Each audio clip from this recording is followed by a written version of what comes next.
الحمدللہ رب العالمین والصلاة والسلام علی محمد الامین اعوذ باللہ من الشیطان الرجیم بسم اللہ الرحمن الرحیم۔ خواتین و حضرات، محکم اور متشابہ کی بحث میں مسئلہ کہاں سے پیدا ہوا ہے اس پر ہم نے گفتگو کر لی۔ اب آپ یہ دیکھیے کہ ہمارے محقق اہل علم نے اس کو کس زاویے سے لیا ہے، لیکن ان کی بات سمجھنے کے لیے یہ ضروری ہے کہ پہلے آپ دو چیزوں کا فرق سمجھ لیں۔ میں نے یہ دونوں الفاظ یہاں بولے، معنی اور مصداق،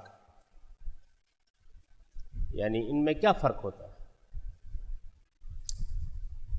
تھوڑی دیر کے لیے آپ ماضی میں چلے جائیے اور یہ دیکھیے کہ قدیم قبائل ہیں، ایک جگہ پڑاؤ ڈالا ہوا ہے، اس میں وہ کھانا پکاتے ہیں، رقص و سرود بھی کرتے ہیں، مجالس بھی منعقد کرتے ہیں، جو کچھ بھی ہوتا ہے وہ اجتماعی لحاظ سے ہوتا رہتا ہے۔ فرد ابھی اپنی اصل شخصیت کے ساتھ نمودار نہیں ہوا۔ تو انہوں نے خیال کیا کہ انسان کو پیٹ لگا ہوا ہے، بھوک انسان کی جبلت ہے، کھانا پکایا جائے۔ گوشت شکار کر کے لے آئے ہیں، پکے گا تو کھایا جائے گا، تو پکانے کے لیے ایک برتن بنایا انہوں نے۔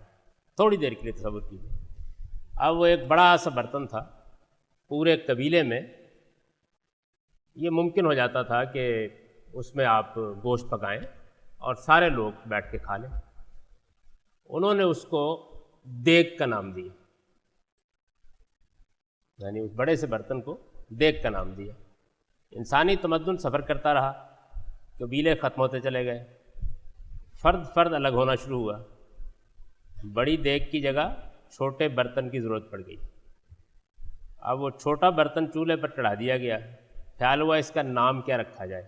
تو انسان کیا کرتا ہے، وہ ایسے موقع پر یہ کرتا ہے کہ جو اس نے پہلے نام رکھا ہوا تھا، اس نئی چیز کے ساتھ اس کے تاثر کو متصادم، متخالف، متباین یا متوافق کرتا ہے، یعنی جا اس سے مختلف طریقے سے اس کو دیکھتا ہے، یا الگ کر کے دیکھتا ہے، اور یا یہ ہے کہ اس کو اس کے مطابق کر کے دیکھتا ہے۔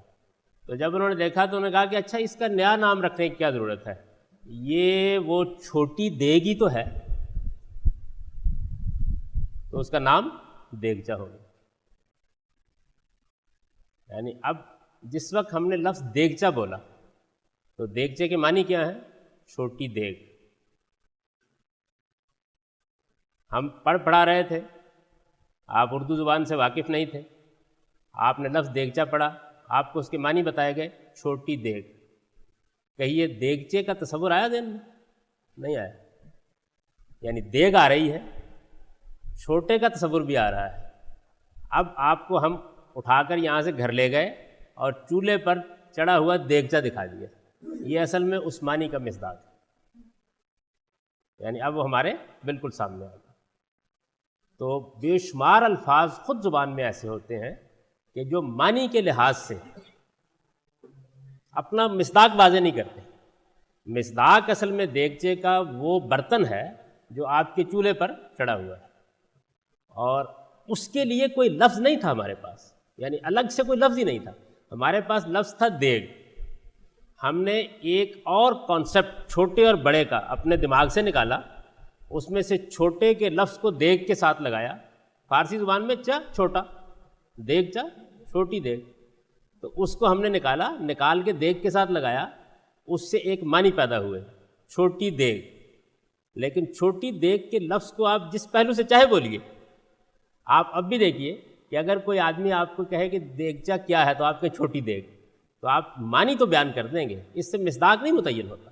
مصداق تو جب وہ آپ کو دیگچا دکھایا جائے گا تو آپ کہیں گے اچھا ہاں یہ ہے، چلیے، ورنہ ہو سکتا ہے کہ چھوٹی دیگ سے آپ کے ذہن میں بس ذرا سی چھوٹی دیگ کا تصور آ جائے، یعنی اس دیگچے کا تصور نہ آئے جو آپ نے چولہے پر چڑھا رکھا ہوا ہے۔ تو معنی اور مصداق میں یہ فرق ہوتا ہے۔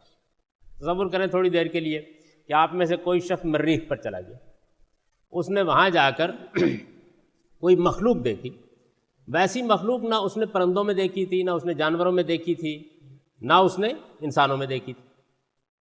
وہ یہاں آ کے یہ بتانا چاہتا ہے آپ کو کہ اس نے ایک مخلوق دیکھی، تو کیا طریقہ اختیار کرے گا اس کو بتانے کا؟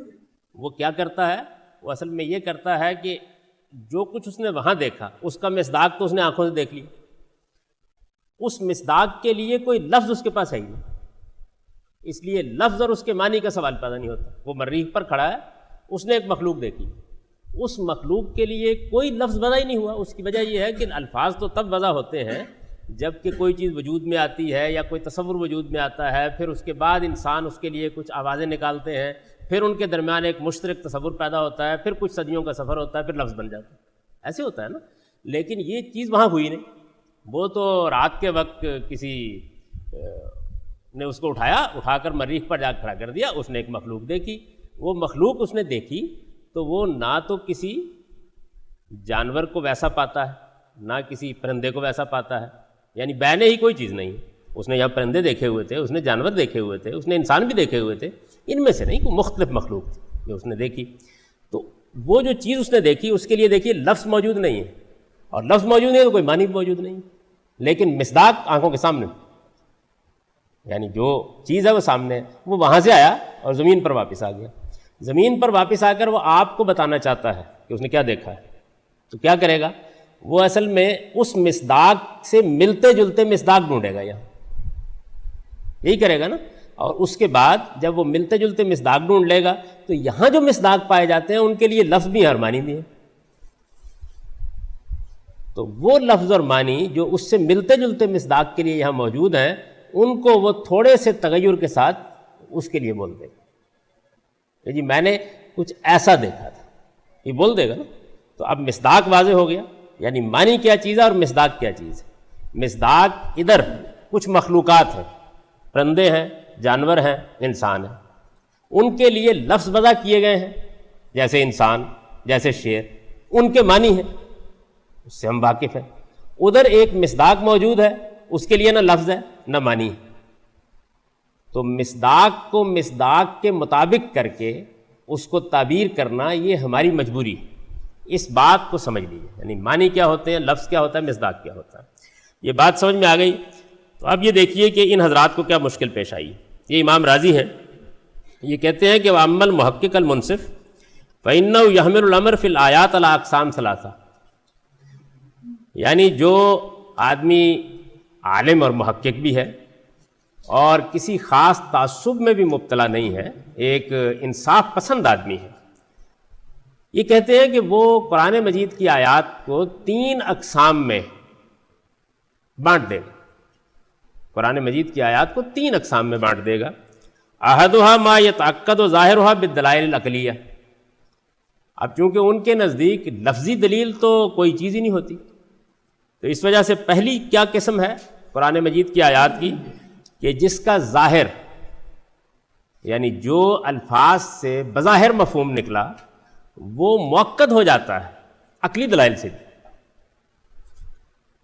یعنی عقلی دلیل اور لفظ کے جو معنی بھی آپ کو معلوم تھے تو وہ احاد سے نقل ہوئے اور ظنی، لیکن عقلی دلیل بھی ساتھ آ کھڑی ہو گئی ہے۔ تو عقلی دلیل نے اس ظنی مفہوم کے ساتھ مل کر اس کو کیا کر دیا؟ محکم کر دیا، یعنی لفظ نے تو کچھ نہیں کرنا تھا، وہ تو زیادہ سے زیادہ ایک مفہوم کے اوپر ظنی طور پر دلالت کرے گا۔ تو کہتے ہیں ما یتعقد ظاہرھا بالدلائل العقلیہ، یعنی لفظ کا مفہوم جو بظاہر الفاظ سے نکل رہا تھا، یعنی جیسے ہی آپ نے الفاظ پڑھے ایک مفہوم نکلا، اس مفہوم کے ساتھ عقلی دلائل بھی آ کھڑے ہو گئے، اور ان دونوں نے مل کے کیا کیا؟ اس کو ایک متعین شکل دے دی۔ اب یہ جو مدعا فذاک هو المحکم حقا، تو یہ تو ہو گیا جناب اصلی محکم، یعنی وہ آیات کہ جن کے الفاظ کا ظاہری مفہوم باول وہلا دیکھتے ہی آپ زبان سے واقف ہیں، آپ نے آیت پڑھی، اس سے آپ کو بظاہر ایک مدعا سمجھ میں آیا، اس مدعا کے ساتھ عقلی استدلال کو آپ نے ملایا، اب ایک ہی بات ہو گئی، یعنی عقلی استدلال بھی وہی کہتا ہے جو الفاظ کے ظاہر سے نکلتا ہے، الفاظ کا ظاہر بھی وہی کہتا ہے جو عقلی استدلال سے نکلتا ہے۔ دونوں باتیں جب باہم طور پر مل گئیں تو یہ کیا ہو گیا؟ فذاک هو المحکم حقا، یہ تو ہو گیا اصلاً محکم۔ وثانیھا الذی قامت الدلائل القاطعہ علی امتناع ظواہرھا، اب ایک دوسری قسم پیدا ہوئی۔ وہ کیا قسم پیدا ہوئی کہ الفاظ سے آپ نے ایک مفہوم بظاہر سمجھا، یعنی وہی عمل جو پہلے ہوا تھا، الفاظ سے آپ نے ایک مفہوم بظاہر سمجھا،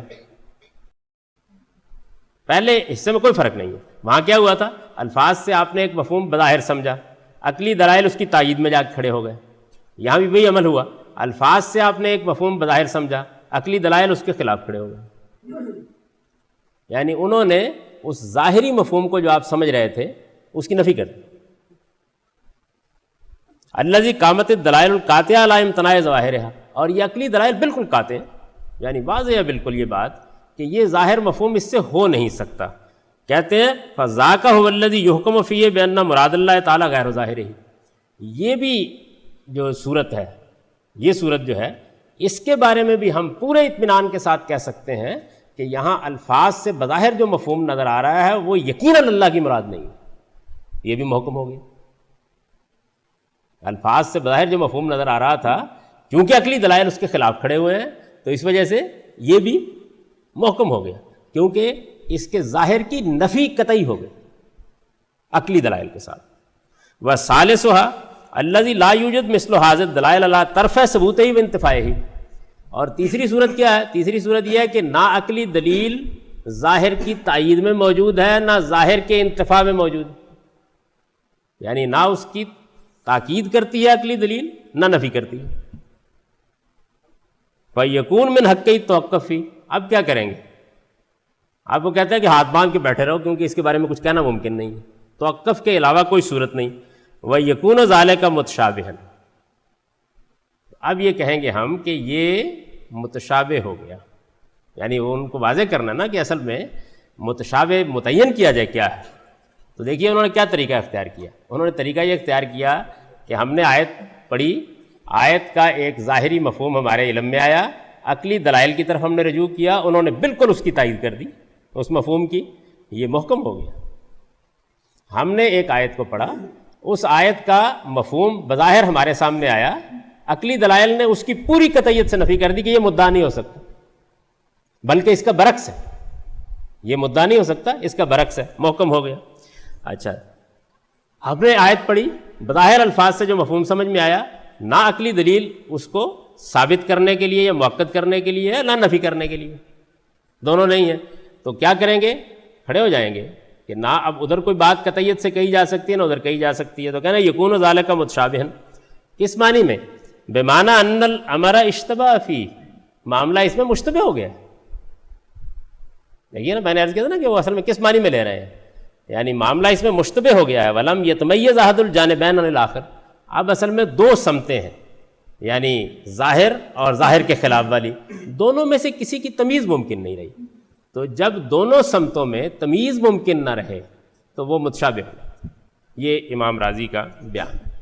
اچھا، اب انہوں نے ظاہر ہے کہ وہ ایک عقلی آدمی ہے، تو اس وجہ سے انہوں نے اس کو ایک منطقی استدلال کے اس طریقے پہ بیان کر دیا ہے کہ بھائی جتنی بھی آیات قرآن کی پڑھو گے اس میں سے، وہ پہلی بات یاد رکھیے جس پر ہم اس سے پہلے بحث کر چکے ہیں کہ قرآن مجید کے الفاظ تو خود اپنے مفہوم کو قطعیت سے بیان کر ہی نہیں سکتے، اس وجہ سے بظاہر ہمیں ایک مفہوم لگتا ہے کہ ہے، عقلی دلیل ساتھ کھڑی ہے تو محکم، عقلی دلیل اس کی نفی پر کھڑی ہے، برعکس بتا رہی ہے ظاہر سے تو محکم۔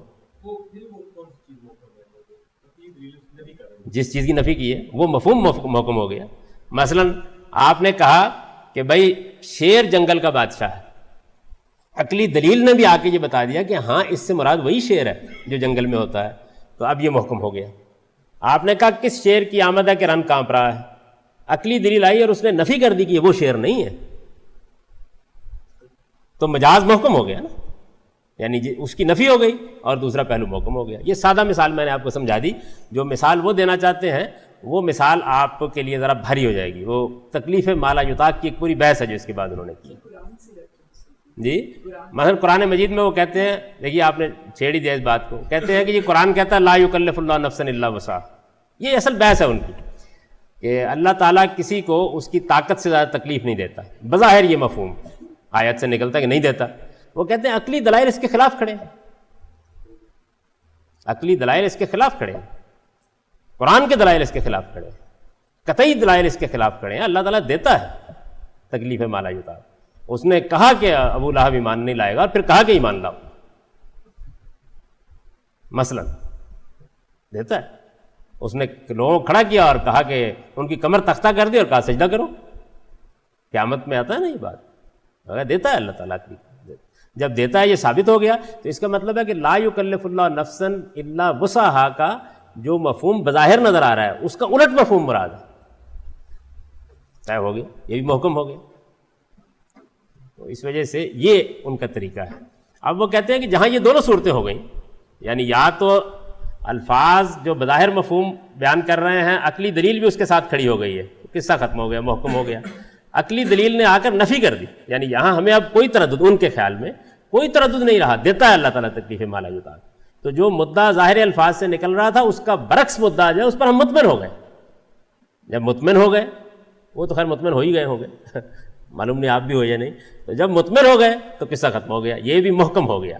لیکن اگر یہ دونوں طرفیں واضح نہیں ہیں, معلوم نہیں ہو رہا کہ بھئی ادھر دلیل عقلی نہ تو نفی میں ہے نہ اس بات میں ہے, اب متشابہ ہے, کیونکہ اب مشتبہ ہے معاملہ, پتہ نہیں کیا مطلب ہے اس کا. یعنی اب اس کے معنی جو ہے تو ٹھیک کہتا ہے قرآن مجید کہ جب اس طرح کی صورتحال پیدا ہو جائے ان کے کہنے کے مطابق, تو پھر وہ لفظ مشتبہ ہوتا ہے جس کے معنی ہم نہیں جان سکتے. یہ انہوں نے جو کوشش کی ہے, یہ اصل میں یہ کوشش کی ہے کہ وہ آپ کو بتا سکیں کہ محکم اور متشابہ کے درمیان کئی لائن تو کھینچے نا. تو لائن کھینچ دی انہوں نے, یعنی لائن تو کھینچ گئی.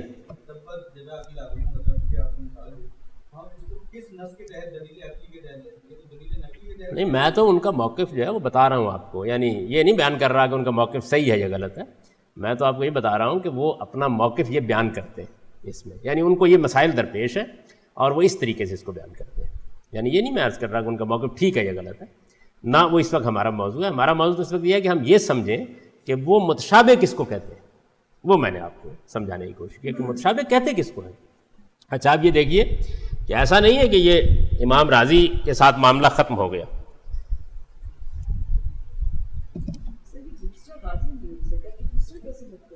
جی, عقلی دلیل سے وہ کہتے ہیں کہ عقلی دلیل سے یہ بالکل واضح ہو گیا ہمارے اوپر کہ اس کا مطلب یہ نہیں بلکہ مطلب الٹ. تو اب ہمیں مان لینا چاہیے, ہاں الٹ کر کے مان لیں گے. اچھا جی, نہیں, عقلی دلیل کا مطلب یہ نہیں ہوتا. عقلی دلیل کا مطلب یہ ہے کہ بہت سی دوسری جگہوں سے بھی وہ استدلال کریں گے اور پھر اس کے بعد عقلی استدلال بھی کریں گے اس کے اوپر کہ خدا قادر مطلق ہے اور خدا تعالیٰ اپنے اوپر کوئی پابندی قبول نہیں کرتا. یہ عقلاً محال ہے کہ ایسا ہو, لہٰذا جب وہ تکلیف دینے پہ آئے گا تو چونکہ وہ ہر چیز پر قادر ہے اس وجہ سے دے دے گا. عقلی استدلال میں بھی وہ آپ کو بولنے نہیں دیں گے.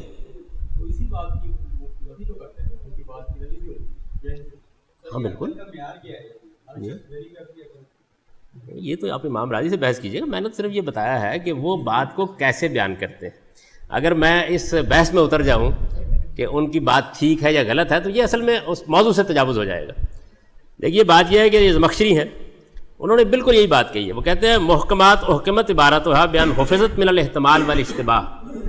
یعنی محکم کیا ہوتی ہیں آیات, وہ یہ ہے کہ جن کی عبارت اس طریقے سے محفوظ کر دی گئی ہے بیان حفظت من الاحتمال والاشتباہ, یعنی اب نہ احتمال رہا ہے نہ اشتباہ رہا.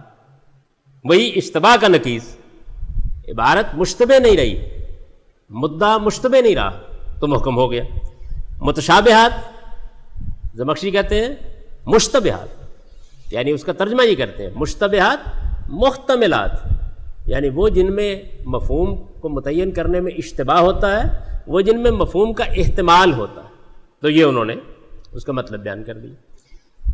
تو اس کا مطلب یہ ہے کہ اس میں دونوں میں یہ معتزلی ہیں, وہ اشاعرہ میں سے ہیں, اور اشری اور معتزلی ہونے کے باوجود اس معاملے میں کوئی فرق نہیں. یعنی استدلال دونوں نے کرنا ہے, کوئی اس میں فرق نہیں. دیکھیے مولانا شبیر احمد عثمانی ہے, اور ظاہر ہے کہ یہ ہمارے موجودہ زمانے میں جو جلیل القدر اہل علم ہیں, خاص طور پر قدیم نقطہ نظر کے حاملین میں سے, ان میں بڑے لوگوں میں سے ہیں. انہوں نے بھی اس پر نوٹ لکھا ہے. وہ کہتے ہیں اس کو یوں سمجھو کہ قرآن کریم بلکہ تمام کتب الہیہ میں دو قسم کی آیات پائی جاتی ہیں. ایک وہ جن کی مراد معلوم و متعین ہو, خواہ اس لیے کہ لغت و ترکیب وغیرہ کے لحاظ سے الفاظ میں کوئی ابہام و اجمال نہیں, نہ عبارت کئی معنی کا احتمال رکھتی, یعنی ایک ہمارے پاس آیت ہے، اس کی مراد معلوم اور متعین ہے، کس کس لحاظ سے؟ بھائی لغت اور ترکیب کے وغیرہ کے لحاظ سے، کوئی الفاظ میں ابہام نہیں، وہ بات تو چونکہ وہ مانتے نہیں جو امام راضی کہتے ہیں، اس لیے انہوں نے اس کو مان لیا کہ بھائی لغت ترکیب کے لحاظ سے، نحو کے لحاظ سے ہم بالکل واضح ہے کہ اس کا مدعا یہ ہے، الفاظ میں کوئی ابہام و اجمال نہیں، نہ اب عبارت کئی معنی کا احتمال رکھتی ہے، اور نہ یہ ہے کہ جتنے معنی ہم کو معلوم ہے تو کہا جا سکتا ہے کہ اس آیت کے یہ معنی بھی ہو سکتے ہیں، یہ معنی بھی ہو سکتے ہیں، ایسی بات نہیں، ایک ہی معنی ہو سکتے ہیں۔ اچھا، نہ جو مدلول سمجھا گیا وہ عام قواعد مسلمہ کے مخالف ہے، یہ وہ بات ہے، یعنی اس آیت نے جس چیز پر دلالت کی ہے، جو سمجھی گئی ہے بات اس سے، تو وہ عام جو مانے ہوئے قواعد ہیں، یہاں انہوں نے عقل کا نام تو نہیں لیا لیکن اس میں شامل ہے، وہ اس کے خلاف مخالف اگر یہ بات ہے تو کہتے ہیں کہ یہ محکم ہو گئی، اور یا اس لیے ایک دوسری محکم کی قسم، اور یا اس لیے کہ عبارت و الفاظ میں گو لغتاً کئی معنی کا احتمال ہو سکتا تھا، یعنی لغت کے اعتبار سے کئی معنی اس میں ہو سکتے تھے، لیکن شارع کی نصوص مستفیضہ، یعنی رسول اللہ صلی اللہ علیہ وسلم نے کسی حدیث میں اس بات کو بیان کر دیا اور وہ شہرت پا گئی، خاص اصطلاح ہے نا نصوص مستفیضہ، یا اجماع معصوم، یا امت کا اجماع ہو گیا اور امت کو عصمت حاصل ہے، یا مذہب کے عام اصول مسلمہ سے قطعاً متعین ہو چکا کہ متکلم کی مراد وہ معنی نہیں، یہ ہے، یعنی جو بظاہر سمجھ میں آ رہے تھے وہ ہے، ایسی آیات کو محکمات کہتے ہیں۔ یہ گویا انہوں نے اس بات کو آج کل کے اسلوب میں بیان کر دیا اس بات کو۔ اچھا، دوسری قسم آیات کی متشابہات کہلاتی ہے، یعنی جن کی مراد معلوم و متعین کرنے میں کچھ اشتباہ و التباس واقع ہو جائے، دیکھیے وہی لفظ اشتباہ و التباس واقع ہو جائے، یہ انہوں نے مشتبہ بیان کر دیا، تو یہ بالکل ٹھیک وہی مدعا ہے، سوائے اس عقلی مسئلے کے، اس کو انہوں نے آخر میں ایک دوسرے طریقے سے بیان کر دیا۔ لیکن دیکھیے یا مفہوم متعین یہاں پر بھی یا تو لغت سے ہو گیا ہے یا ترکیب سے ہو گیا ہے، اور یا پھر نہیں ہوا، معنی کا احتمال تھا، قرآن نہیں متعین کر سکا اس کو، شارع کی مستفیضہ نصوص نے آ کے متعین کیا کہ مطلب یہ ہے، امت کے اجماع نے متعین کیا کہ مطلب یہ ہے، یا مذہب کے عام اصول مسلمہ سے استدلال کیا۔ قرآن نے کہا کہ بدکاری کرنے والے مرد اور عورت کو 100 کوڑے مارو، اب ظاہر ہے کہ بظاہر تو یہی لگتا ہے کہ بھائی جو بھی بدکاری کرے گا اس کو 100 کوڑے مار دیں گے، تو نصوص مستفیضہ شارع کی طرف سے آئیں اور انہوں نے کہا کہ اس سے مراد صرف کوارہ ہے، امت نے اس پر اجماع کر لیا، تو نصوص مستفیضہ بھی آ گئی، اجماع معصوم بھی ہو گیا۔ اب جو مفہوم بظاہر آیت سے نظر آ رہا تھا مانیں گے اس کو؟ اس اصول پر تو نہیں ماننا چاہیے، اس مثال سے بات واضح ہو گئی، یعنی قرآن مجید نے یہ کہا کہ بھائی جو بھی آدمی بدکاری کا ارتکاب کرے، مرد ہو یا عورت، اس کو 100 کوڑے مارو، تو اب ظاہر تو جب آپ اس آیت کو پڑھتے ہیں تو مطلب یہی ہے نا کہ بھائی جو بھی بدکاری کرے اسے 100 کوڑے مارو، اس میں تو کوئی کوارے یا شادی شدہ کوئی ذکر نہیں ہے۔ لیکن ہوا کیا؟ ہوا یہ کہ جیسے ہی ہم نے اس الفاظ سے یہ بظاہر مفہوم سمجھا تو اس کے ساتھ کچھ نصوص مستفیضہ آئیں، یعنی مشہور روایتیں آئیں، انہوں نے کہا کہ نہیں، اس سے مراد کمارہ بدکار، معصوم کا اجماع، یعنی امت اس پر مجتمع ہو گئی، اور بھی قواعد فقہیہ جو ہیں اس کی حمایت میں آگے کھڑے ہو گئے۔ تو اب اس کے بعد جو بظاہر الفاظ سے مفہوم نظر آ رہا تھا ہم نے اس مفہوم کو نہیں لیا، یہ مراد ہے ان کی۔ اس سے بھی یہ نہ سمجھیے کہ میں اس بات کی تائید کر رہا ہوں کہ یہ ٹھیک ہے، میں مثال دے رہا ہوں کہ وہ ایسے اس کو لیں گے۔ مشکل ان کو جو پیش آئی، وہ مشکل کیا پیش آئی؟ مشکل یہ پیش آئی کہ جو قرآن کے الفاظ سے بظاہر مفہوم نکل رہا ہے، ظاہر ہے کہ اس سے مختلف چیزیں موجود ہیں، تو اب انہوں نے اس کا یہ طریقہ اختیار کیا کہ ایسے یہ محکم ہو جائے گا، یہ ان کا معاملہ ہے۔ اب آپ دیکھیے کہ ہمارے آخری زمانے کے جو بڑے لوگوں میں سے ہیں، مولانا سید ابو اللہ صاحب مودودی، تو وہ بھی بالکل یہی بات کہتے ہیں، آیات محکمات سے مراد وہ آیات ہیں جن کی زبان بالکل صاف ہے، جن کا مفہوم متعین کرنے میں کسی اشتباہ کی گنجائش نہیں ہے، جن کے الفاظ معنی و مدعا پر صاف اور صریح دلالت کرتے ہیں، جنہیں تعویلات کا تختہ مشق بنانے کا موقع مشکل ہی سے کسی کو مل سکتا ہے۔ ادیب آدمی ہے نا، تو انہوں نے بات کو بہت سادہ اسلوب بیان کر دیا۔ متشابہات یعنی وہ آیات جن کے مفہوم میں اشتباہ کی گنجائش، یعنی یہ تعریف کیا انہوں نے محکمات۔ تو معلوم ہوتا ہے کہ اس معاملے میں متفق گردید رائے ابو علی برائے، سب کی ایک ہی رائے ہے، یعنی کوئی خاص اس معاملے میں فرق نہیں ہے۔ تو یہ تو یوں سمجھ لیجئے کہ ہمارے ہاں قدماء کا موقف ہے۔ اب اس موقف میں ذہن میں پھر ایک بار تازہ کیجئے کہ مسئلہ کیا ہے۔ دو لفظ ہیں قرآن میں، متشابہ اور تعویل، بنیادی الفاظ وہی ہیں آیت کے اندر۔ متشابہ کو انہوں نے اس معنی میں لیا ہے جس معنی میں ہم لفظ مشتبہ بولتے ہیں، اور بیان کر دیا مشتبہ بہت سے معنی کا احتمال رکھنے والا۔ کیسے لیا ہے پچھلے لیکچر میں بتا چکا ہوں، یعنی ایسا نہیں ہے کہ زبان میں اس لفظ کے وہ معنی نہیں ہوتے ہیں، یعنی وہ لفظ جب بولا جاتا ہے تو با اعتبار نتیجہ اس کے ایک معنی یہ بھی بن جاتے ہیں، اور یہ نتیجہ اہل زبان کے نکل آیا اور انہوں نے اس لفظ کو اس معنی میں بولنا شروع کر دی۔ اس کی مثال قرآن میں بھی موجود ہے اور عام زبان میں بھی موجود ہے۔ تعویل کے لفظ کے بارے میں یہ عرض کر چکا ہوں کہ وہ قدیم لغت میں تو کسی چیز کو اس کے مصداق کی طرف لوٹانے یا اس کی حقیقت کی طرف لوٹانے کے لیے استعمال ہوتا ہے۔ اب مصداق کے معنی آپ جان چکے ہیں، لیکن بعد کے زمانوں میں وہ معنی، مفہوم اور تفسیر کے لیے استعمال ہونے لگتے ہیں۔ آپ بولتے ہیں، ہم عام بولتے ہیں اس لفظ کو، تو یہ مولد مفہوم جو لفظ کا ہے یہ اور متشابہ کا مفہوم دونوں لے لیے گئے تو آیت کا ایک مدعا بن گیا۔ یہ اب ظاہر آیت کا مدعا بنا ہے تو پھر اس کے بعد خواہ امام راضی کی بات کو آپ لے لیں، خواہ آپ مولانا شبیر احمد عثمانی کی بات کو لے لیں، خواہ اس سے پہلے زمخشری کو لے لیں یا مولانا مودودی کو لے لیں، سب اس بات کو بیان کرتے ہیں کہ قرآن میں بعض ایسی آیات ہیں جن کے مفہوم میں اشتباہ کی گنجائش، یہ ہوگا نا، نتیجہ اس کا نکلے گا، یعنی ان کا مدعا جو ہے وہ ہم پر مشتبہ ہے، ہم قطعیت سے نہیں کہہ سکتے۔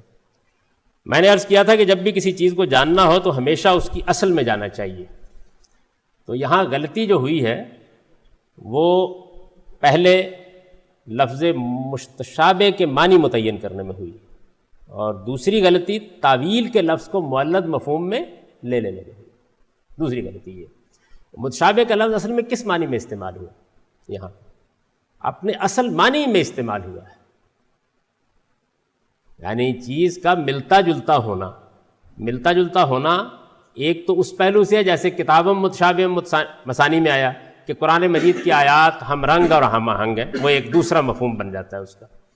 ایک مفہوم یہ ہے کہ قرآن مجید کی بعض آیات وہ ہیں جو نامعلوم مصداق کو معلوم مصداق کے ساتھ ملا کے واضح کرتی، یعنی اس جملے کو سمجھ لیجئے، نامعلوم مصداق کو معلوم مصداق کے ساتھ ملا کے بیان کرتی ہیں۔ یہ ضرورت کیوں پیش آئی اللہ تعالیٰ کی؟ یہ ضرورت اس لیے پیش آئی کہ اللہ تعالیٰ اس قرآن مجید میں اس دنیا کے بارے میں بہت کچھ کہہ رہے ہیں، لیکن وہ سب سے بڑی جس چیز کی منادی کر رہے ہیں وہ دو چیزیں۔ ایک یہ کہ اس کائنات کا ایک پروردگار ہے جس کا اپنا عالم نادیدہ ہے، یعنی نہ ہم اس کو دیکھ سکتے، نہ اس کی ذات کا مشاہدہ کر سکتے، نہ اس کے افعال کا مشاہدہ کر سکتے۔ میں نے لفظ صفات نہیں بولا اس لیے کہ صفات کے مصداق ہمارے یہاں موجود ہیں، تو نہ اس کی ذات کا مشاہدہ کر سکتے، نہ وہ کس طرح افعال سے انجام دیتا ہے۔ یہ میں کبھی آگے چل کر آپ کو بتاؤں گا کہ اصل میں یہی وہ مسئلہ ہے جس سے فلسفے کی قدرت اور علم میں تصادم کی بحث پیدا ہوئی، لیکن یہ بات کا موضوع ہے، یعنی نہ اس کی ذات کا کوئی ہمارے سامنے نمونہ موجود ہے، کوئی موجود نہیں، وہ ایک نادیدہ عالم کی ذات ہے، کیا ہے کیسا ہے ہم نہیں جانتے، دیکھ نہیں سکتے، مشاہدہ نہیں کر سکتے، اور اسی طریقے سے اس کے افعال، وہ اپنے افعال کیسے انجام دیتا ہے، یعنی ایک ذات سے افعال صادر ہوتے ہیں نا، صفات تو ذات کی پراپرٹیز ہیں، ان کا تصور کر لیں گے ہم۔ فعل صادر ہوتا ہے جب، تو فعل صادر ہوتا ہے تو وہ اصل میں چاہتا ہے کہ اس کو دیکھا جائے، مشاہدہ کیا جائے، معلوم کیا جائے کیا فعل صادر ہو رہا ہے، تو نہ اس کو دیکھ سکتے ہیں نہ اس کو دیکھ سکتے ہیں۔ اچھا دوسری چیز، اور خدا کا تعارف قرآن کو کرانا ہے، اس لیے کہ وہ تو ایمان باللہ، خدا کو ماننا، اسی پر تو سارا مذہب مبنی ہے، لیکن نہ دکھایا جا سکتا اور نہ اس کے افعال کا مشاہدہ کرایا جا سکتا۔ دوسری چیز جس کی جو قرآن مجید میں بنیاد ہے وہ یہ ہے کہ ایک دن ہم سب کو یہاں سے رخصت ہونا ہے، اور ایک ایسا عالم ہے جس میں ہم کو آنکھ کھولنی ہے جو نادیدہ عالم، یعنی قیامت برپا ہو جانی ہے، اس کی وہ منادی کرتا ہے۔ وہ قیامت جو برپا ہو جانی ہے وہ بھی جس عالم کو وجود میں لائے گی وہ عالم ہم نے نہیں دیکھا، ہم اس کا مشاہدہ نہیں کر سکتے۔ تو اس کا مطلب یہ ہوا کہ قرآن کی دعوت بنیادی طور پر جن دو مقدمات کو ہم سے منوانا چاہتی ہے، یعنی خدا کا وجود اور قیامت دونوں کے بارے میں اگر کچھ تصور ہم کو دینا ہو، یعنی یہ دونوں تصورات تو بالکل محکم ہیں، یعنی اللہ کو ماننا چاہیے، اس کائنات کا ایک پروردگار ہے، اس میں بحث نہیں ہے، یہ محکم بات ہے. اسی طرح قیامت، لیکن خدا کیسا ہے اور قیامت کیا ہوگا، کیا دنیا ہوگی، وہ چیز ہے کہ جو نادیدہ عالم ہے. اس نادیدہ عالم میں کچھ اشیاء ہوں گی نا، کچھ تصورات ہوں گے، ایسا ہی ہوگا، یعنی ہم کم سے کم اس سے زیادہ کوئی آگے نہیں بات کر سکتے. اور وہ اشیاء اور ان کے تصورات کے مصداق ہوں گے. وہاں ایک درخت ہوگا، بھائی وہ کیا ہوگا، درخت ہوگا. وہاں پھل ہوگا، بھائی کیا ہوگا، پھل ہوگا. کوئی مخلوق ہوگی، ہم ہی شاید ہوں گے، ہوگا نا، کچھ مصداق ہوں گے.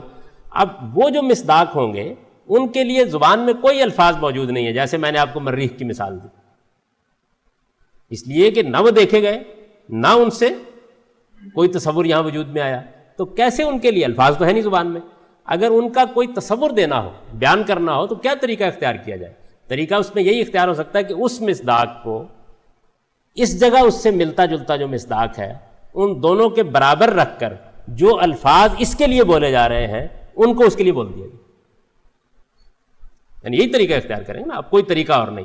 تو یہ طریقہ قرآن مجید نے جن آیات میں اختیار کیا ہے وہ متشابہ آیات، یعنی اس کا یہ مطلب نہیں ہوگا معنی مشتبہ ہے، معنی تو واضح ہیں بالکل اس کے، ان کا مصداق جو ہے وہ ہماری آنکھوں کے سامنے نہیں، معنی میں کوئی اشتباہ نہیں، واضح ہے بالکل معنی. قرآن مجید جب یہ کہتا ہے کہ وہاں پھل ہوں گے، تو یہ جو لفظ بول رہا ہے قرآن مجید، یا وہ یہ کہہ رہا ہے کہ وہاں پر نہریں ہوں گی، یہ جو الفاظ بول رہا ہے یہ عربی کے الفاظ ہیں، ان کے معنی ہم جانتے ہیں، ان کے معنی میں کوئی مسئلہ نہیں. وہ کیسی نہر ہوگی؟ تو اس کا مطلب ہے نہر کا مصداق ہمارے سامنے نہیں. تو کیا کیا گیا ہے؟ یہاں بہتی نہر کو لے لیا گیا ہے، وہاں بھی ایک کوئی نہر بہتی ہے، وہ کیسی ہے؟ ہو سکتا ہے اس سے بالکل مختلف ہو. جیسے میں نے آپ کو دیگچے کی مثال دی نا، کہ دیگ تو سامنے پڑی ہوئی تھی لیکن چا وجود میں نہیں آیا تھا ابھی، تو ہم نے اس دیگ کو سامنے رکھ کر اس کو دیگچا بنا دیا. تو یہی معاملہ یعنی اللہ تعالیٰ بھی کرتے ہیں، اور اس کے علاوہ کوئی راستہ نہیں، کسی نادیدہ عالم کو بیان کرنے کا کوئی راستہ اور نہیں ہے، بلکہ اللہ تعالیٰ کیا ہم بھی یہی کرتے ہیں. یعنی اگر ہمیں کسی ایسی چیز کو بیان کرنا ہو کہ جو ابھی وجود میں نہیں آئی، تو ہم کیا کرتے ہیں؟ تشبیہ کا اسلوب اختیار کرتے ہیں. ایسا ہی کرتے ہیں نا. بلکہ جو چیزیں وجود میں آ چکی ہوتی ہیں ان کے بارے میں بھی بعض اوقات اپنے تاثر کو کمیونیکیٹ نہیں کر پاتے تشبیہ کے اسلوب کے بغیر. بھائی ہم نے تو میر جن لبوں کی تعریف کرتا ہے وہ نہیں دیکھے، ہم نہیں دیکھے. اچھا، اس کو اصرار ہے کہ ویسے لب کہیں اور پائے بھی نہیں جاتے، تو ہم کو وہ باغ میں لے گیا اور اس نے کہا پھول کی پنکھڑی تم نے دیکھی ہوئی ہے، میں اس کی نفاست کو، اس کے حسن کو، اس کے جمال کو، اس کی خوبی کو، اس کے رنگ کو دیکھ لیا نا تم نے. تشبیہ دے کر بتا سکتا ہوں کہ میرے ہاں جو لب ہے وہ ایسے، نازکی اس کے لب کی کیا کہی ہے، پنکھڑی ایک گلاب کی سی. تو یہاں اس نے کیا کیا کہ وہ مصداق تو ہم کو دکھا نہیں سکتا تھا، لیکن پھول بھی دکھا سکتا تھا، پنکھڑی بھی دکھا سکتا تھا، اور پنکھڑی اس طرح دکھا سکتا تھا کہ اس کا ہر پہلو بالکل واضح ہو جاتا. یہ بات سمجھ میں آ گئی؟ تو اصل میں مسئلہ یہ ہے کہ یہ ہماری بھی مجبوری ہے، یعنی ہم بھی بعض اوقات جس چیز کو دکھا نہیں سکتے، ایک طریقہ تو یہ تھا نا کہ میر صاحب کہتے ہیں کہ میں نقاب اٹھا رہا ہوں دیکھ لو، تو یہ قیامت میں اٹھ جائے گا نقاب اور وہاں آپ دیکھ لیں گے. لیکن یہ کہ جب تک وہ نہیں اٹھتا اس وقت تک کوئی چارہ اس کے سوا نہیں کہ اس سے ملتے جلتے جو مصداق دنیا میں پائے جاتے ہیں ان سے تشبیہ دے کر بات سمجھا دی جائے. تو متشابہ بالکل اپنے اصل مفہوم میں استعمال ہوا ہے، اور مطلب اس کا کیا ہے؟ ملتے جلتے مصداق کے لحاظ سے چیز کو تعبیر کر دینا، یعنی یہ مطلب ہے اس کا. قرآن یہ کہتا ہے کہ اس میں دو طرح کی آیات ہیں. ایک وہ آیات ہے کہ جو مدعا قرآن مجید کا اس کو بیان کرتی ہیں، محکم آیات ہیں، وہ جو کہنا چاہتا ہے وہ کہہ رہا ہے، اور اس لحاظ سے قرآن کی ساری جتنی آیات ہیں محکم آیات. لیکن جہاں اس کو اللہ تعالیٰ کی ذات و صفات کا کوئی تصور پیدا کرنا ہوتا ہے، یا اس کے افعال کا کوئی تصور پیدا کرنا ہوتا ہے، یا اللہ تعالیٰ نے جو عالم بنا رکھا ہوا ہے اس نادیدہ عالم وہ ماضی میں بھی ہے. مثلا وہ بتانا چاہتا ہے ہم کو کہ آدم کو بنایا گیا تھا اور اس میں روح پھونکی گئی تھی، وہ بھی ایک نادیدہ عالم ہے. ایک نادیدہ عالم بعد میں آنے والا ہے، تو اس کو کیسے بیان کیا؟ اس کے بیان کرنے کا کوئی طریقہ اس کے سوا نہیں ہے کہ تشابہ کا اسلوب اختیار کیا جائے، اشتباہ کا نہیں، تشابہ کا۔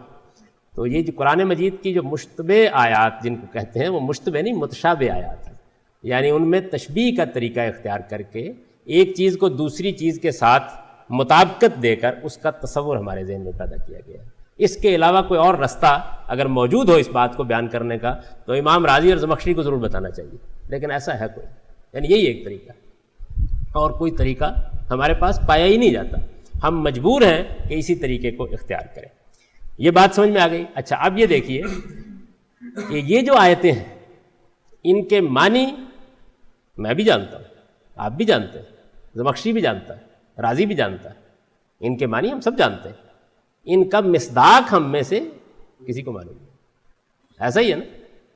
تو قرآن مجید نے یہ نہیں کہا کہ ان کے معنی اللہ کے سوا کوئی نہیں جانتا، قرآن نے کہا ان کا مصداق اللہ کے سوا کوئی نہیں جانتا، یعنی اللہ کے سوا کوئی نہیں جانتا کہ اصل میں جنت کیا ہے۔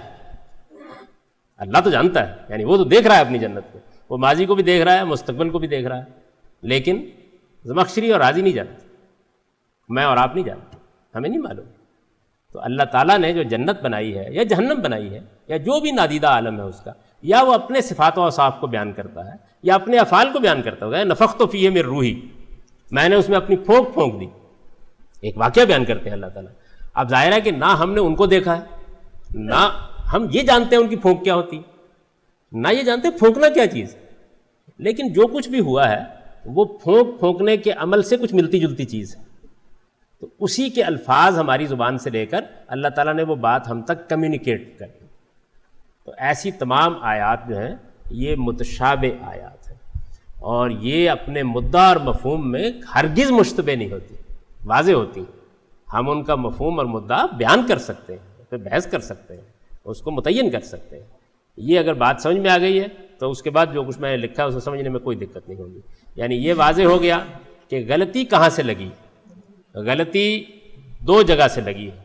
لفظ متشابہ کا با اعتبار نتیجہ ایک مفہوم عربی زبان میں مستعمل ہے، وہ مفہوم لے لیا گیا۔ ایک تعویل کے لفظ کا جو مولد مفہوم ہے اس نے ذہن پر غلبہ پا لیا۔ مولد مفہوم یہ ہوتا ہے کہ قدیم زمانے میں لفظ عثمانی میں نہیں بولا جاتا تھا، بعد کے زمانے میں لفظ کی ایک نئی ولادت ہو گئی اور وہ اس مفہوم میں بولا جانے لگا۔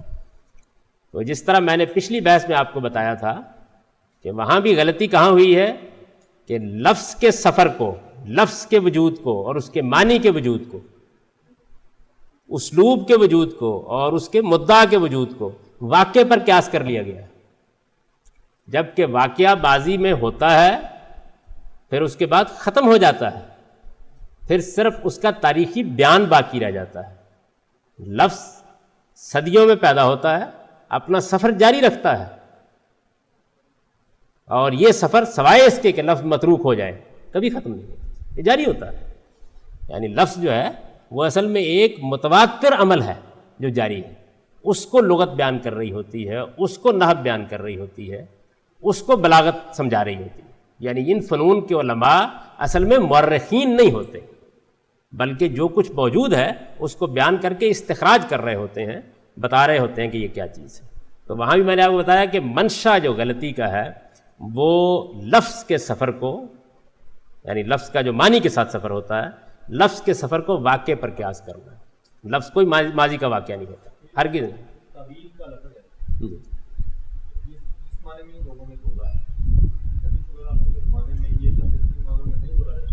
میں نے عرض کیا کہ یہ لفظ جو ہے یہ اس زمانے میں اس کا غالب مفہوم جو ہے وہ مصداق کا مفہوم ہے۔ قرآن میں بھی یہ اسی معنی میں آیا ہے، تفسیر اور ترجمے کے معنی میں یہ بہت بعد میں استعمال ہونے لگا۔ تو اب جناب دیکھیے اس کو پڑھتے ہیں۔ تیسرے سوال کا جواب یہ ہے کہ یہ بات ہی صحیح نہیں ہے کہ محکم اور متشابہ کو ہم پورے یقین کے ساتھ ایک دوسرے سے ممیز نہیں کر سکتے، یا متشابہات کا مفہوم سمجھنے سے قاصر، یعنی یہ دونوں باتیں ٹھیک نہیں۔ ہم یہ بھی متعین کر سکتے ہیں کہ کون سی آیت متشابہ ہے، یعنی وہ آیات متشابہ ہیں جن میں نادیدہ عالم، خواہ وہ ہمارے ماضی سے متعلق ہو یا مستقبل سے، خواہ وہ اللہ تعالیٰ کے ابتدائی افعال سے متعلق ہو ہمارے لحاظ سے، اور خواہ قیامت میں جو کچھ صادر ہونا ہے اس سے متعلق ہو، خواہ وہ خدا کی اپنی دنیا سے متعلق ہو جس میں فرشتے ہیں، جس میں معلوم نہیں اور کیا کچھ ہے اور ہم نہیں جانتے اس کو، تو وہ کسی سے متعلق، اس کو بیان کرنے والی آیات متشابہ۔ قرآن کی وہ سب آیتیں محکم ہیں جن پر اس کی ہدایت کا مدار ہے، اور متشابہات صرف وہ آیتیں ہیں جن میں آخرت کی نعمتوں اور نقمتوں میں سے کسی نعمت یا نقمت کا بیان تمثیل اور تشبیہ کے انداز میں ہوا ہے، یا اللہ تعالیٰ کے صفات و افعال اور ہمارے علم اور مشاہدے سے ماورا اس کے کسی عالم کی کوئی بات تمثیلی اسلوب میں بیان کی گئی۔ یعنی اب بالکل متعین ہو گئی، معلوم ہو گیا کہ کیا چیز متشابہ ہوتی ہے، یعنی یا تو وہ آخرت کی نعمتیں اور نقمتیں ہیں، ان کا بیان اللہ تعالیٰ نے کرنا ہے، بتانا ہے ہم کو کہ وہاں کیا نعمت ملے گی، یا جہنم میں کیا سزا ملے گی، کیا نوعیت ہوگی، آگ ہوگی، توہر کا درخت ہوگا، پینے کے لیے پیپ ہوگی، بیان کرتے ہیں نا اللہ تعالیٰ قیامت میں اس کو۔ یہی معاملہ جنت کا ہے۔ یا اللہ تعالیٰ کے صفات و افعال ہیں تو ظاہر ہے ہم نے اللہ کو نہیں دیکھا، ان کی صفات کی نوعیت سے ہم واقف نہیں ہیں، اگرچہ کچھ تاثر اس کا ہمارے پاس ہے۔ افعال کو بالکل نہیں دیکھ سکتے، مشاہدہ نہیں کر سکتے کیسے کرتے ہیں، ان کو بیان کرنا ہوتا ہے اللہ تعالیٰ کو۔ جیسے میں نے مثال دی آپ کو کہ وہ کہتے ہیں کہ میں نے آدم میں روح پھونک دی، یہ ان کا فعل ہے، لیکن یہ کہ میں تو نہیں بتا سکتا، آپ کو دکھا نہیں سکتا، مشاہدہ نہیں کرا سکتا اس کا۔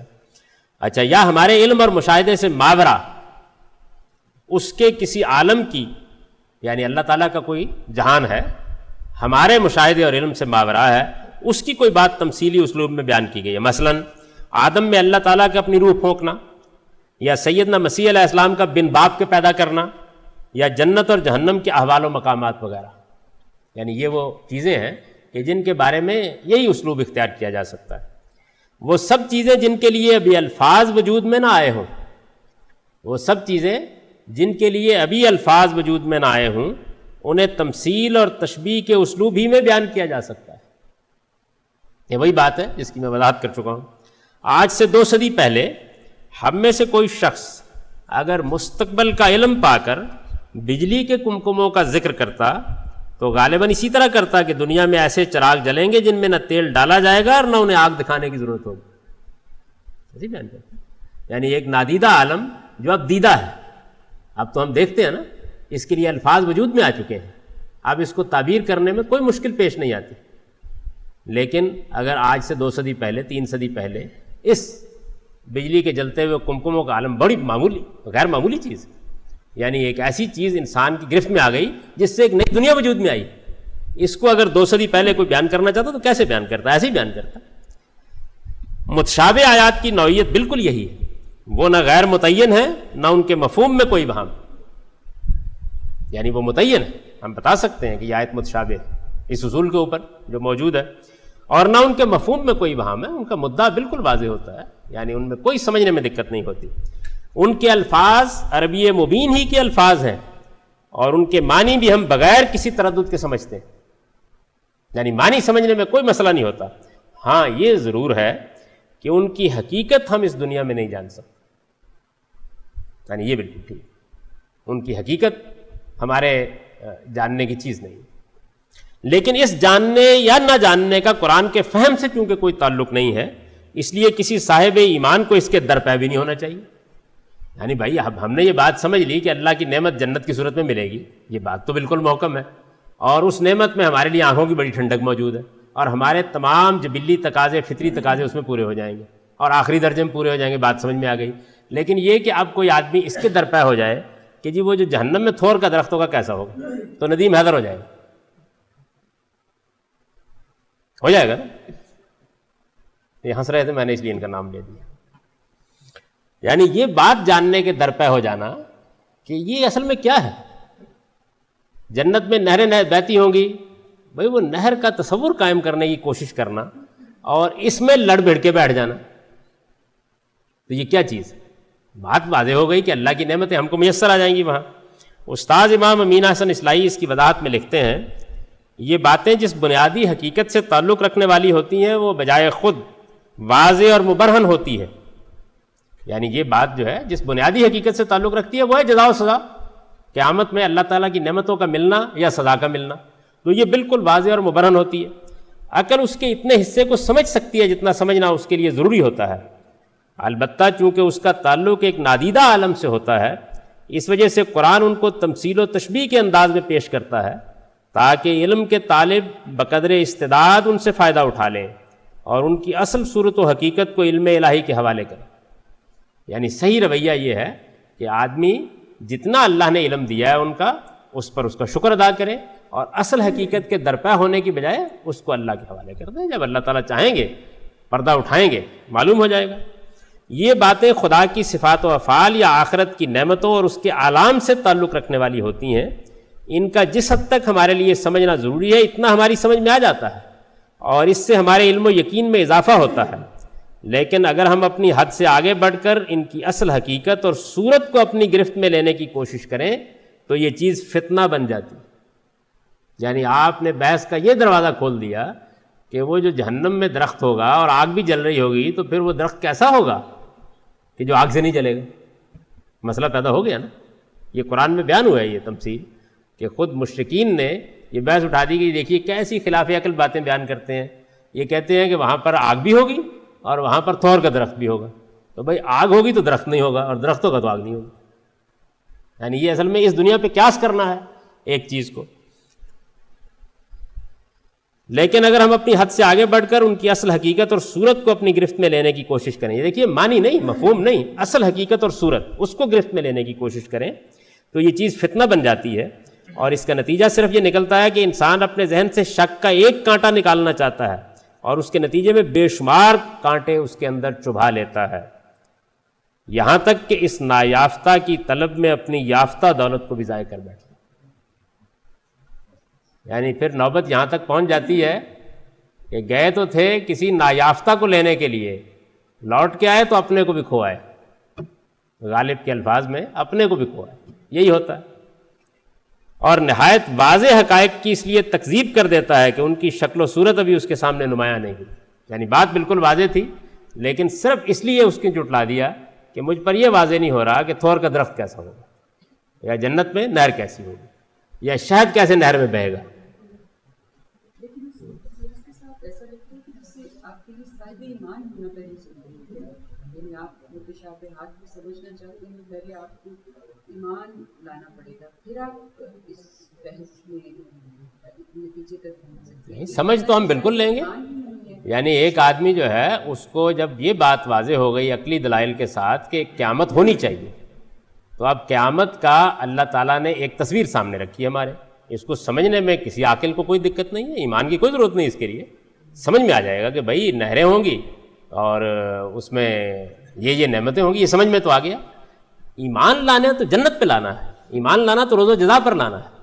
ایمان کا موضوع تو اصل میں وہ نہر نہیں ہے جو وہاں بہہ رہی ہے، ایمان کا موضوع یہ ہے کہ جزا و سزا ہوگی۔ یہ بالکل عقلی بات ہے، دنیا کے ہر شخص کو سمجھائی جا سکتی ہے کہ ایسا ہونا چاہیے، لیکن جب آپ نے یہ مان لیا علمی عقلی طور پر کہ جزا و سزا ہونی ہے تو اب تفصیل کے بارے میں کیا بحث ہو گئی؟ تفصیل کو بھی سمجھنے میں کوئی دقت نہیں، اس کا مصداق ہمارے سامنے نہیں، بس صرف اتنی بات ہے۔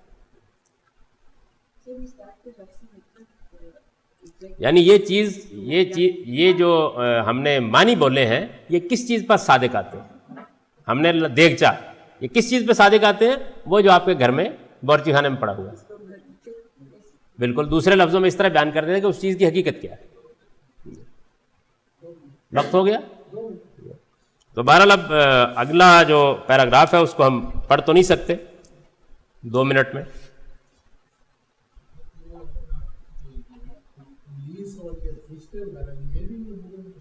جی ظاہر ہے کہ ہم نے تو ابلیس کو نہیں دیکھا، کسی کی ملاقات ہوئی ہو تو الگ بات ہے، تو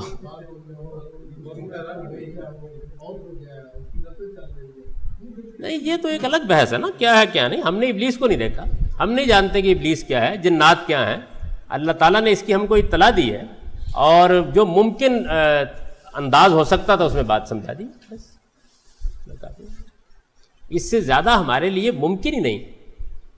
ایک چیز کو ہم نے دیکھا ہوا نہیں، البتہ یہ ہے کہ اگر مثال کے طور پر کسی وقت جن ہمارے سامنے آ جائے تو پھر ٹھیک ہے۔ اب بھی کیا ہے، یعنی انسانوں کے اندر جنات کا ایک کانسیپٹ پیدا ہوا، کانسیپٹ کو انہوں نے اپنی زبان کے ایک لفظ جن سے تعبیر کیا، جس کا مطلب ہے پوشیدہ، چھپا ہوا۔ آپ دیکھیں لفظ کے اندر بھی کوئی مصداق نہیں، یعنی ایک کانسیپٹ کو لفظ دے دیا گیا ہے لیکن یہ کہ اس لفظ کے معنی میں آپ جائیے تو وہاں بھی کوئی مصداق نہیں پایا جاتا بھائی پوشیدہ، یعنی ایک ایسی مخلوق جو پوشیدہ ہے، یعنی چونکہ انسان نے کبھی جن دیکھا نہیں تو اس وجہ سے وہ پوشیدہ کا لفظ ہی بس بول سکتا ہے، ورنہ وہ ایسا لفظ بولتا جس میں کوئی نہ کوئی تو تشبیہ ہوتی. مثلا وہ اس کے لیے الفاظ استعمال کرتا تو انسان کو لیتا یا جانور کو لیتا اور پھر اس سے ملتا جلتا کوئی لفظ بناتا. تو اس نے دیکھیے کانسیپٹ کے لیے لفظ بنانا تھا، اس نے کہا جن، وہ جو نظر نہیں آتا. کیا ہوا؟ تو جن کے معنی ہمیں معلوم ہے، مصداق نہیں معلوم. یعنی یہ آپ نے تعریف کی کہ تشابہ سے مراد جو ہے وہ آیا جس کے معنی معلوم ہو، مصداق معلوم ہو. تو ہم جو ہیں جو حروف مقطعات دیکھتے ہیں اس کے یعنی ہم کس طرح معنی جو ہیں. حروف مقطعات قرآن کا موضوع ہے، انشاءاللہ پڑھائیں گے تو بتائیں گے آپ کو، اس کے معنی بھی بالکل متعین ہے.